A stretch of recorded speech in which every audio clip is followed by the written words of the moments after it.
সবাইকে ভগবান কৃষ্ণের সঙ্গে বিবাহ হয়।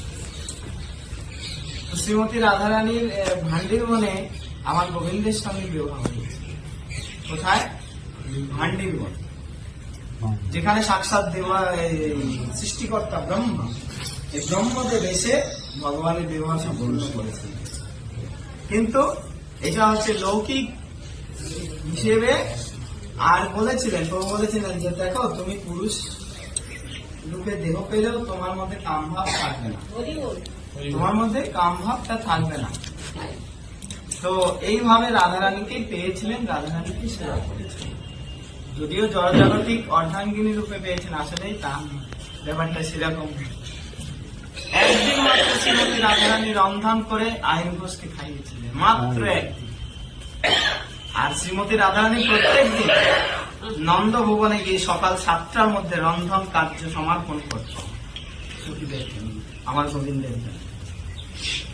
এই জন্য এই আইন ঘোষের সঙ্গে বিবাহ হয়েছিলেন জড়জাগতিক লৌকিক। এটা আসলে না পতি না কিছু ভক্ত, তিনি একজন পরম ঋষি।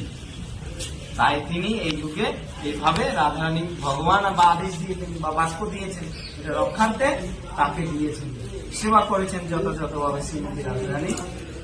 তো একদিন হঠাৎ করে কোকিলাবন, পাশে যে কোকিলাবন আছে, আমার গোবিন্দের সঙ্গে লীলা বিলাসের জন্য কোকিলাবন যেতেন। আর এই রোডে পথে দেখতে পেয়েছে কাকে?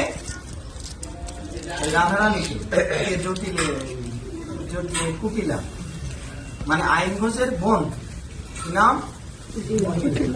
তো তখন এই দেখে বলছে, মাকে লাগিয়ে দিল, মা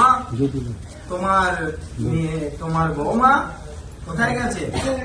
ওই কৃষ্ণের সঙ্গে দেখা করতে গেছে, ওই বনে যাচ্ছে দেখলাম, এবং কৃষ্ণের সেবা করছে। আসলে সত্যিই দেখেছে কৃষ্ণকেই সেবা করছে।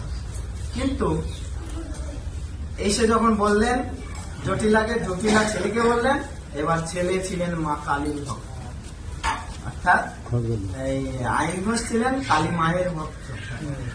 তারপরে কি করলেন? এবার বলছে চলো যাই দেখে আসি।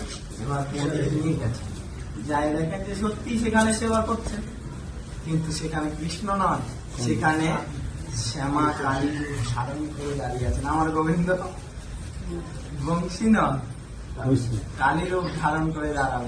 যখন দাঁড়িয়েছেন, রাধারানী তো পূজায় মক্ত, কিন্তু আমার রাধারানীর যাতে কলঙ্ক না হয় সেজন্য আমার গোবিন্দ কি করলেন? কালী রূপ ধারণ করে দাঁড়ালেন। তখন আইন ঘোষ দিয়ে দণ্ডবত প্রণাম করলেন। এর থেকে শ্যামা কালী বলে, শ্যামা কালী কি, কৃষ্ণ কানাইয়া লাল কি। এইভাবে এই কালী রূপ ধারণ হয়েছে। এই জন্য এখানে কালী মায়ের প্রতিমা বা প্রতিষ্ঠিত, কিন্তু কালী রূপ ধারণ করেছিলেন আমাদের গোবিন্দ। কালী নয়, কিন্তু রূপটা ধারণ করেন। আমার গোবিন্দ পারেন না এমন কোনো কাজ।